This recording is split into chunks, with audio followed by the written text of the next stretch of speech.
Hey everyone, this is acyuta-bhava from Nightlight Astrology. Happy Friday, everybody. I hope that you guys are going to have a fantastic weekend. And I hope that today's video will give you something exciting to think about over the weekend, as we are going to be looking at Venus's upcoming sextile to Jupiter, which is a really harmonious and auspicious connection. You have a sextile, which is of the nature of Venus, a very positive type of aspect, being formed between Venus, one of the benefics, a bringer of good fortune, joy, pleasant and pleasurable things, and then Jupiter, the god that is associated with abundance. So a nice connection between two benefic planets that's starting to form and will offer us a little bit of relief from the sort of mounting pressure of Mars and Pluto that we talked about yesterday. So let's get into it today. But before I do that, don't forget to like and subscribe. Share your comments in the comments section. Click the notification bell for updates if you do subscribe. That way you can be notified when a new video pops up or when I go live. You can find transcripts of my daily talks on my website, nightlightastrology.com. If you ever have any questions for me about my readings or my classes or anything like that, you can always email us, info@nightlightastrology.com. All right, well, today we're going to be looking at Venus in Gemini sextile to Jupiter in Aries. This is broadly taking place, broadly speaking, between June 26th and July 1st. Let me pull up the real-time clock and give you a look at this. So here is the real-time clock. Let's point it out for starters. We have Venus at 4 degrees of Gemini by Sunday of this week, June 26th. Getting into that 3-degree range. That's the engagement range. And if we take it forward just a few days, you're going to see it perfecting with Jupiter around June. This is about June 29th. And then if we take it forward, that's next Wednesday, take it forward a few more days, you get about 3 degrees of separation. That's the separation range, still engaged, but separating until July 1st. So that is why we are saying that, overall, you can look at this between, say, June 26th and July 1st. That's about a good solid week worth of this influence being in the air, and it offers us a little bit of relief from the simultaneous presence of Mars and Pluto, which are perfecting at the end of next week, right as this transit is ending.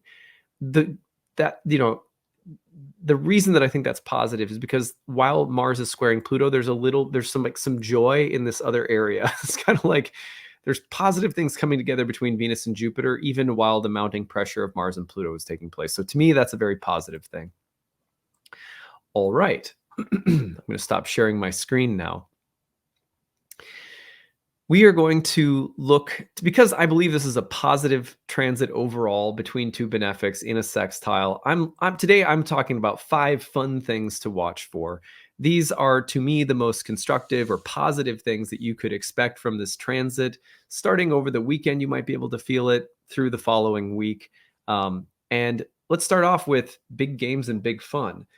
The reason I put it this way is that Venus in Gemini in Mercury's sign, Mercury and Gemini, did you know, Mercury in particular, long associated with games like racquetball or basketball or anything that kind of goes back and forth, or like going out to a park and, I don't know, rollerblading or skateboarding or something. Or if you're into what's the thing called where the people flip around over benches and stuff, parkour. So be Mercury, gymnastics associated with Mercury, wrestling associated with Mercury. Venus in Mercury's sign loves to play games.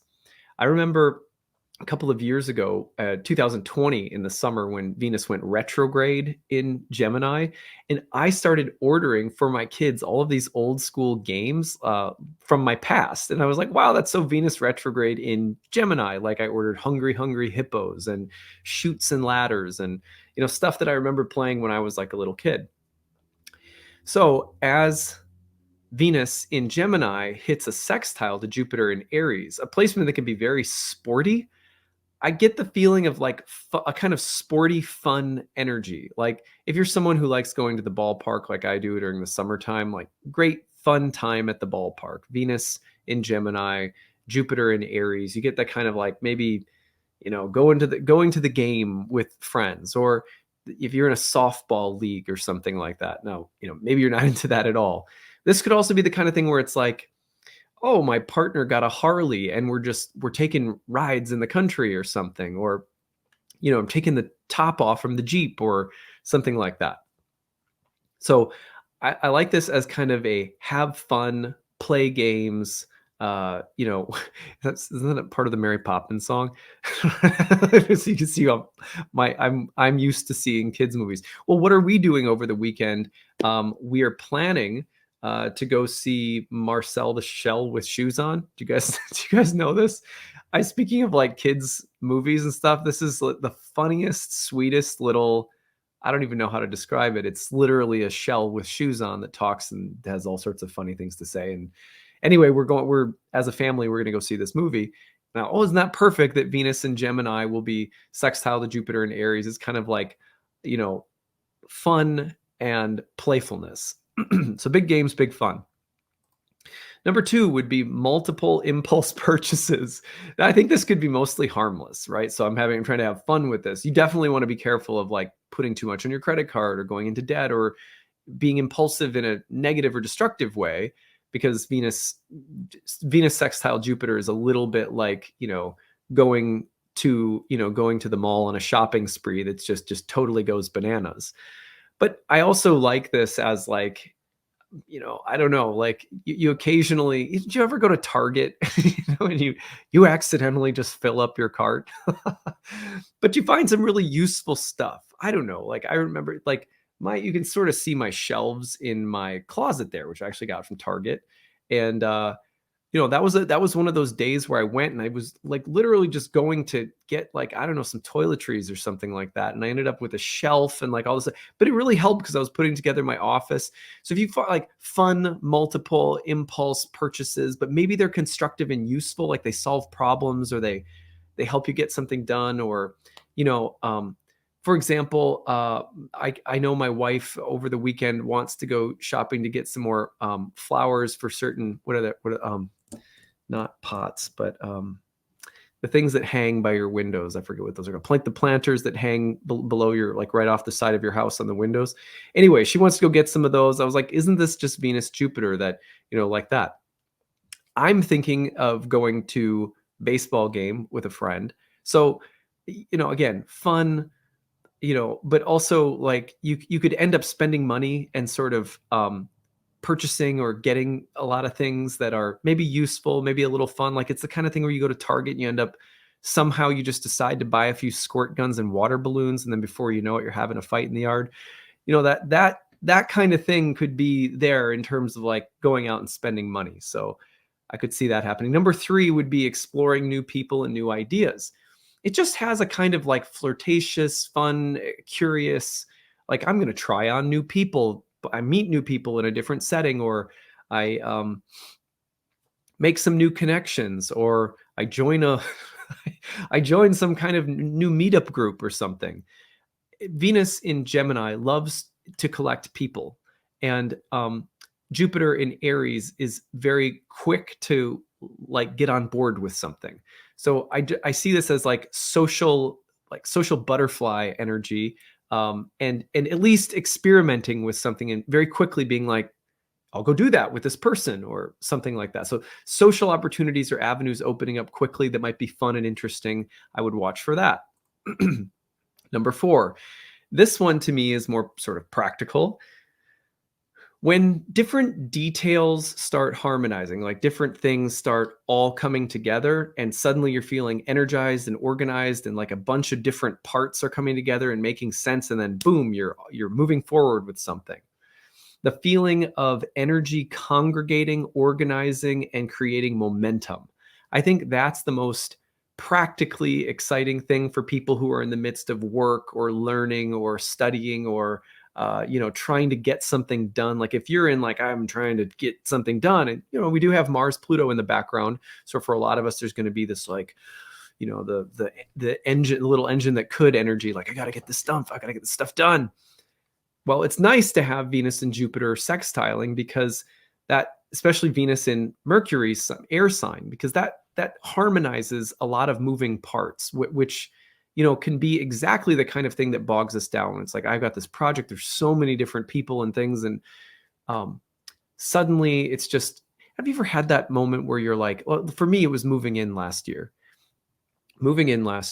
to our new house here in Minnesota. We rented for a year, and then we looked for a home, and we got one, and we moved in. And so then as we were moving in, it was like, there were certain days where it felt like doing two things took the whole day, and it was really frustrating, because you're thinking, I've got these 5 days to move in, and like, I got two things done today, and it all involved like the internet or something stupid like this. Then you hit a day where it's like 50 boxes unpacked, like, you're just tearing through things, and it just feels like, oh no, I need this. And my wife is like, oh, it's right here. Or Venus Jupiter in this configuration with Venus and Gemini has that feeling of like things coming together easily and smoothly and quickly and effectively with energy and enthusiasm. So that you may feel that starting a Sunday through Friday of this next week, like a lot of things kind of coming together and moving and feeling excited, which alongside of Mars Pluto might really contribute to that kind of get shit done quality that we talked about yesterday. Number 5 is the last one that I have to share, and that is art, design, or creativity with a purpose. Let me give you an example. There is someone in our spiritual community who we try to support in sort of building this spiritual leaders platform. We do this for this is part of bhakti in general, is like the people, your mentors, you try to serve them. So help them build their website, or help them maintain it, or just do things to help whatever they're doing to help people with learning bhakti. You try to help them. So it's like, I have a team of people that help me, that I pay, like, as a part of the the Nightlight business. In bhakti, it's like service. Like, no one's paying us to do this. This is just, it's like service that you do to support people who are also giving their time freely to support people. That's a big part of bhakti. So one of the ideas that we came up with recently was to try to get a friend of ours who's a professional photographer to do some photography for one of the gurus in our tradition, to just help with their social media and their website and things like that. It was like, I realized that the likelihood that this would be coming together and the process would be moving along is going to happen right as Venus and Jupiter get together, the goddess of art, design, especially in a Mercury ruled sign, beauty, and Jupiter, the guru, the professor, the sage. So, the meaningful joining of like creativity with purpose, or belief with aesthetics and art, or women and women and like, let's say, what's the formal roles, like, of leadership, and like women as gurus, or women as professors, or something like that. In many Indian traditions, sort of like the Catholic tradition, there still needs to be a lot of progress made in terms of empowering women to be given all of the official like rights and titles and things like that. That's something that my wife and I are really passionate about. We really want in our lifetime to see some big progress made in that way. So that's something that we care about. Well, this is also meant to be helping a woman in leadership in particular. That feeds into that Venus-Jupiter dynamic, right? So it wouldn't surprise me to see like, religion and women, or anything sort of Venusian, artistic, feminine, sensual, paired with the moral, theological, religious, or philosophical dimensions of Jupiter, positively coming together. Or any kind of art, design, or creativity that has some larger, ideal or purpose behind it, whether it's religious or political, or like whatever it is. So those are the 5 things that I see as the most constructive upcoming elements of Venus sextiling Jupiter. So remember, Venus in Gemini sextiles Jupiter in Aries. You're going to see this from June 26th through about July 1st. To me, that's the range within which you should really start to feel the planetary, notice it and see it. I would love to hear your stories. So as you take this into the weekend, you start noticing these things coming into next week, and you can always come back to this, re-listen to it. Share your story using the hashtag grabbed. Remember that one of the ancient names for the planets was grahas, grabbers. They grab us, and then we reflect and we grasp their teachings or their divine presence in our life. You can also email if you don't feel like sharing with the hashtag grabbed at nightlightastrology.com. So we probably doing another grabbed episode in July at this point. There's a bunch of big stuff coming up next week. Maybe I'll fit one in next week. There were some really like funny and bizarre Venus Saturn stories that came in that I'm excited to share some of those. So yeah, we'll for sure be doing a grabbed episode sometime soon. That's what I've got for now. Don't forget to like and subscribe, share your comments, click the notification bell for updates when you subscribe. You can always find a transcript of my talks on my website, nightlightastrology.com, where you can check out my readings and classes as well. All right, that's what I've got for today. Have a fantastic weekend, everybody. Bye.